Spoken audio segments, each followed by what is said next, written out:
suis où? Bienvenue. Merci. Comment vous allez? Je vais bien, Lise, et vous? Oh, je vais bien, je vais super bien. Parce qu'aujourd'hui, il y a le vote, parce qu'aujourd'hui, on va faire la queue, parce qu'aujourd'hui, il y a foule. Donc, on a décidé de parler des gestes que l'on devrait savoir si, dans la queue, devant vous, quelqu'un fait un malaise, reconnaître le malaise, savoir quel geste poser avant que les secours adéquats n'arrivent, secourir la personne, secourir au centre de vote. Est-ce qu'il y a des situations de risque dans les centres de vote? Bon, oui, bien sûr. Quelles sont ces situations finalement? Carrément, oui. Qui dit élection ou vote dit file d'attente. File d'attente, pas forcément sous les arbres, mais au soleil éventuellement.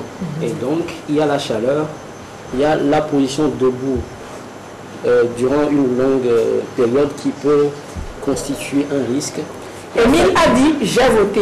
Émile, bon citoyen. Oui, continuons. La fatigue, le stress, des fois de voir des gens passer devant nous ou tout simplement parce qu'il y a une situation à la maison, un enfant qui nous attend. Donc, on est là, on est pressé de rentrer parce qu'on imagine ce qui se passe à la maison, on est stressé complètement. Effectivement, donc le stress, il y a l'énervement des fois qui peut être aussi un risque un risque de malaise par exemple. Il y a la soif, le froid. Dans les milieux où il fait froid en ce moment, c'est vrai qu'à Lomé il fait plutôt chaud. Et le bruit permanent dans le centre de vote peut être aussi une situation insupportable pour certaines personnes. Donc, ceux-là sont l'environnement dans le centre de vote. Et principalement, cet environnement-là peut conduire à un malaise, à un évanouissement. C'est les deux gros risques qu'on peut rencontrer dans un centre de vote. Bon, ça va forcément typique au centre de vote, mais c'est-à-dire que c'est par rapport à tout ce que vous avez énuméré. Voilà, quand on est dans un milieu où il y a beaucoup de gens et qu'on attend, même si vous allez à la banque et que vous êtes dans la file d'attente, c'est possible que, donc la position debout, etc. La position debout, la chaleur, le stress, le froid, le bruit permanent, tout ça peut être des situations qui peuvent conduire à des risques de malaise et d'évanouissement. Alors, geste ou consigne très simple, lorsque vous vous rendez dans un centre de vote ce matin, pourquoi pas vous munir de arborer votre plus joli chapeau. Oui, un chapeau. Un chapeau, une casquette, mais surtout pas l'effigie des candidats. Ah bien sûr, pas de casquette, pas de t-shirt, rien l'effigie des candidats aujourd'hui dans les centres de vote. Pourquoi? S'il vous plaît, parce qu'éventuellement, si vous le faites, les agents de la Fosette ne vous laisseront pas entrer. Voilà, c'est aussi normal que ça soit une disposition prise. Pas de casquette à l'effigie d'un candidat. Joseph dit, comme il y aura le soleil, vous pouvez mettre casquette. Mais si vous n'avez que casquette de candidat, il ne faut pas mettre. Il ne faut pas dire, Joseph a dit, il faut mettre casquette. Voilà. Il ne faut tout simplement pas les mettre. Pourquoi pas, si vous avez des parapluies, les tout petits. Oui, on peut prendre des parapluies. Ouais, ça paraît bien, mais bon, voilà. Ah ben ça paraît bien, mais ça protège. C'est utile, ça c'est utile complètement. Le voisin de devant de derrière peut aussi bénéficier. Effectivement.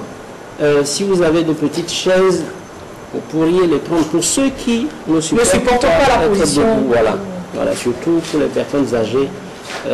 N'hésitez pas à prendre vos petites chaises, c'est-à-dire des chaises qui ne prennent pas assez de place. Oui, par rapport aux personnes âgées, aux personnes à santé fragile, aux femmes enceintes, tout ça. En situation de handicap. On les privilégie. Quand ils viennent, on les laisse passer avant les autres, on les laisse aller voter avant les autres. Donc qu'on ne soit pas surpris, offusqué, que quelqu'un passe devant nous, aille voter. Il faut qu'on voit si la personne est enceinte, si c'est une personne âgée, si la personne a des soucis de santé. Ça ne coûte rien, c'est peut-être quelques minutes qu'on lui accorde. Effectivement. N'hésitez pas non plus à prendre avec vous une bouteille d'eau. C'est utile. Absolument. Si on prend une bouteille d'eau de la maison, si on dirait vendeuse de Pierre qui ne vont pas faire leur affaire. À vous de voir ce qui vous arrange, si vous préférez aller acheter du Toyota. Non, l'essentiel c'est de prévoir Se réhydrater souvent. Voilà, se réhydrater souvent. Lorsque la file d'attente est longue, c'est utile de se réhydrater de temps en temps. Et pour ceux... Est-ce qu'on doit attendre d'avoir soif avant de boire? Non, c'est pour ça que avoir soif avant de boire, non. Oui. Si on peut avoir... Non, je dis, si on a sa bouteille, on peut régulièrement boire un peu. Il ne faut pas forcément attendre d'avoir grande soif avant de boire. Mais comme on est au soleil, en position debout, on peut boire. Se réhydrater de temps en temps. Mais ça, quand on a envie de faire pipi, il va laisser sa place dans la queue. Oui, il faut être, pas toujours évident, gentil et dire à la personne qui est derrière vous, je suis devant vous. Le besoin naturel. Biologique, normaux. Le besoin naturel à assouvi. Et je pense que ça ne crée pas trop de problèmes. À moins que vous alliez passer un coup de fil de 30 minutes, soyez sûr, quand vous revenez, il y aura un souci. Pour ceux qui prennent généralement des médicaments à des heures précises, c'est recommandé qu'ils se munissent de leurs médicaments avant d'aller au centre de vote. Comme ça, à l'heure où vous prenez le médicament, vous le prenez tranquillement pour ne pas avoir d'autres soucis de santé. Mais manger avant, si on sait qu'on a des difficultés du genre, manger avant aussi. Effectivement. Il faut prendre toutes les dispositions, vraiment. C'est pas une heure, c'est pas non plus plusieurs heures que l'on prend pour voter. Oui. Mais il faut quand même prendre toutes les dispositions pour ne pas avoir des soucis. Effectivement. Effectivement. Alors, comme on vient de le dire, le malaise est ce qu'on craint le plus dans cette situation. Qu'est-ce que c'est que le malaise? C'est quand on se sent mal à l'aise. Ça peut être assez élémentaire, mais le malaise, c'est quand on se sent mal à l'aise. Et il y a des signes qui peuvent annoncer le malaise.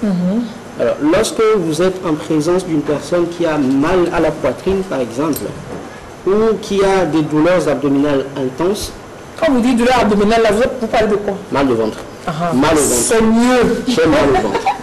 Une personne qui a mal au ventre, lorsqu'on est en présence d'une personne qui a des difficultés à respirer ou à parler, ça peut être un signe annonciateur d'un malaise. Lorsque on est en présence de quelqu'un qui commence à transpirer abondamment sans que la température ambiante ne le justifie, ça peut être signe annonciateur d'un malaise. Lorsque soudainement il y a apparition de plusieurs signes tels que une faiblesse ou une paralysie d'un membre, la personne n'arrive plus à se servir normalement d'une partie ou des deux parties de son corps, donc les membres, les bras ou les pieds. Lorsque soudainement la personne fait une déformation du visage, la bouche qui penche vers le côté, vers un côté effectivement, ou que la personne perd la vision. Elle dit je vois trouble, je vois plus clair, je vois plus bien. Ou que la personne ne voit carrément plus. Quand la personne a des difficultés de langage qui apparaissent soudainement, ça peut être annonciateur d'un malaise. Lorsque la personne a des maux de tête sévères, il faut absolument prendre en charge cette personne rapidement. On viendra là-dessus. Lorsque la personne souffre de perte d'équilibre, la personne chancelle, n'arrive plus à se tenir debout ou a des chutes inexpliquées quand elle marche, c'est possible que ce soit un signe annonciateur d'un malaise. Donc quand on est dans la file aujourd'hui, dans les centres de vote, bon bien sûr, on a pris toutes les dispositions par rapport à nous-mêmes, mais on peut être vigilant aussi, observer l'autre. Quand vous avez quelqu'un devant vous et que vous voyez que la personne elle fait peut-être un malaise, vous sentez ça. Parce que vous voyez que la personne commence par chanceler, ne plus tenir debout, etc. On peut lui porter assistance. On peut lui porter assistance. Mais ce qu'il y a à prendre maintenant, c'est ce qu'on doit faire. Quelle est la conduite à tenir quand devant nous, comme cela, il y a quelqu'un qui fait un malaise. Bon, les malaises récurrents qu'on peut trouver dans une file d'attente, quels sont-ils? Quels gestes à poser? Oui, les malaises qu'on peut rencontrer, c'est ce qu'on vient de citer, les problèmes, la transpiration, en fait, les vertiges et tout ce qu'on vient de citer sont les signes. Et il faut dire que le secouriste ou celui qui apporte une aide n'est pas forcément obligé de diagnostiquer le mal profond. Ceux-là sont des signes et en tant que secouriste, on s'en tient à ces signes-là. Peut-être que la personne souffrait d'une maladie avant et que ce n'est que la survenance de cette maladie.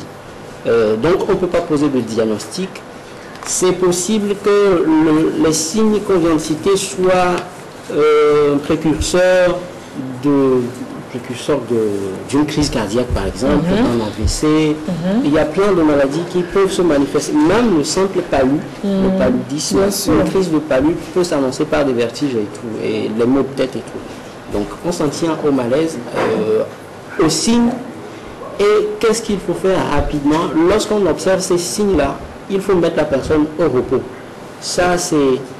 En fait, ce ne sont pas des techniques, ce ne sont pas des gestes techniques, mais des choses simples, genre mettre la personne au repos tout de suite. Et à l'ombre. Et la position de repos, par défaut, c'est la position allongée. Donc, coucher la personne sur le sol. Ou alors semi-assise peut-être. Semi-assise lorsque la personne a des difficultés à respirer. Ah, ok. Alors, la position de repos par défaut, c'est la position allongée. Mais lorsque la victime a des problèmes respiratoires, il faut la mettre en position assise ou semi-assise. Quelle est cette position semi-assise? La position semi-assise, c'est un peu plus penché en arrière. Vous voulez que je sois semi-assise? Caméra woman, on va faire position semi-assisse. Par aussi, par là-bas ou bien par ici?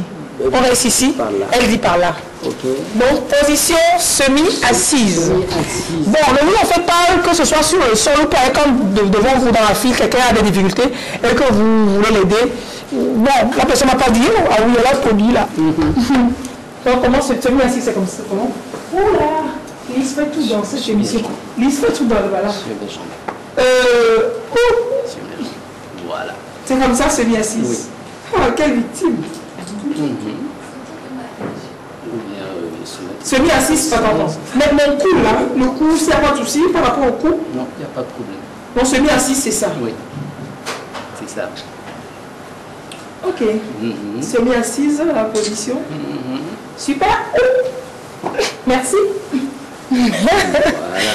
Bon, donc, c'est la position semi-assise. Quand quelqu'un devant nous fait un malaise.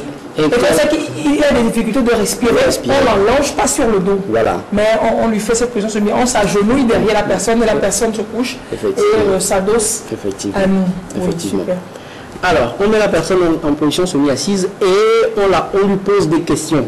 Ces questions, les réponses à ces questions-là aideront à renseigner les services de secours spécialisés, les sapeurs-pompiers, ou si on a la possibilité de joindre un centre médical assez proche. Centre médical. Alors vous prenez un traitement médical, est-ce que vous avez pris un médicament aujourd'hui? Vous prenez généralement un médicament ou comment? Vous avez une maladie, etc. Vous y connaissez bien. Bon, alors il faut demander l'âge de la victime, parce que les secours vont pouvoir apprêter du matériel en raison de l'âge de la victime. Voilà.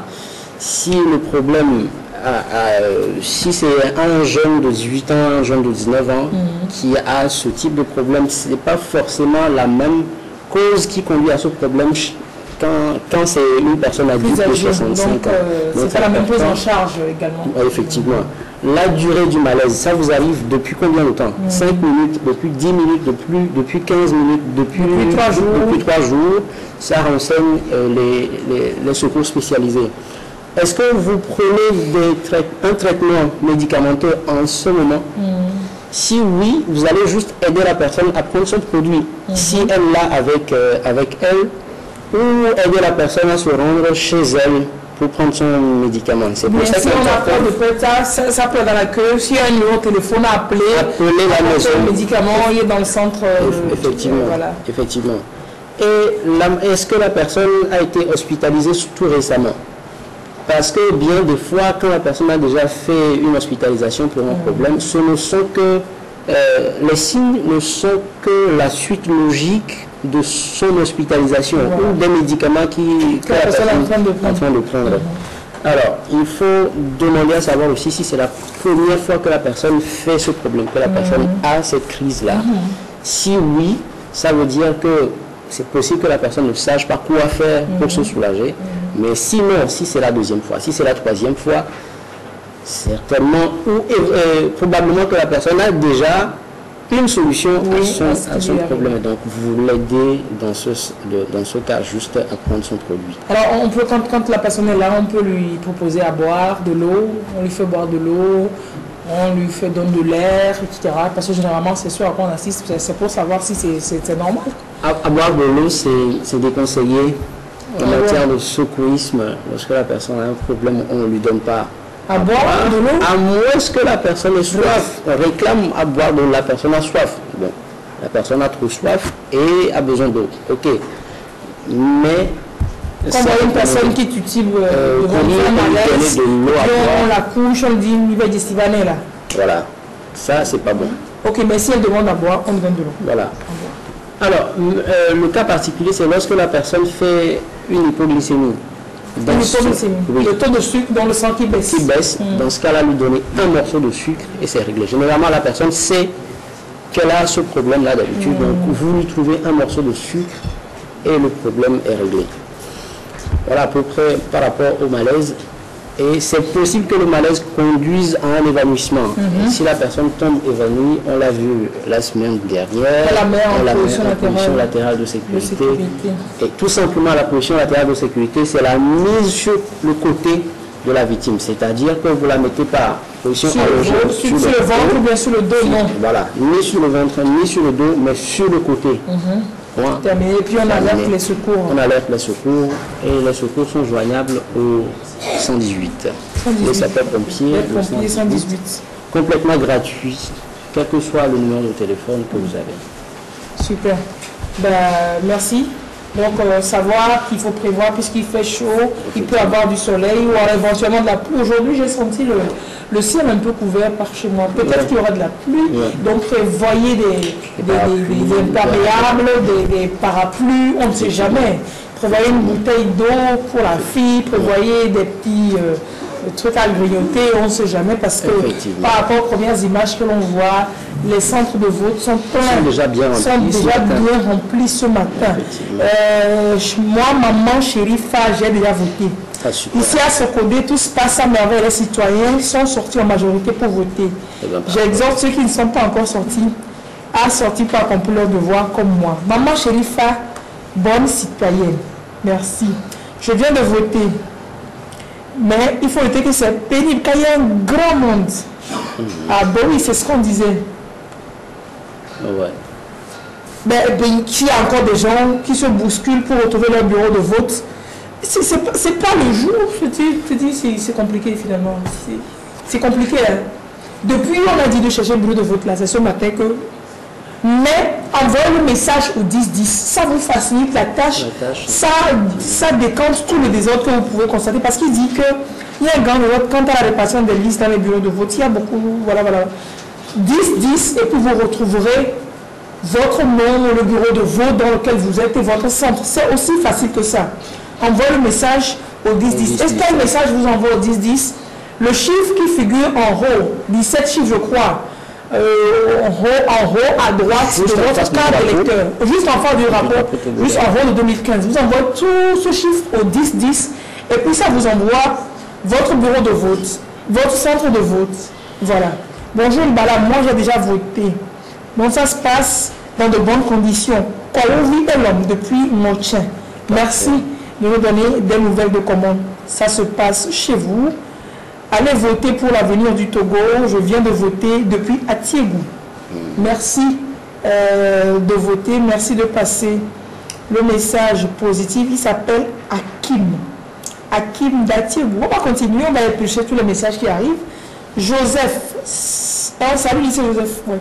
Moi, c'est Aurel. J'ai déjà voté Je vous encourage.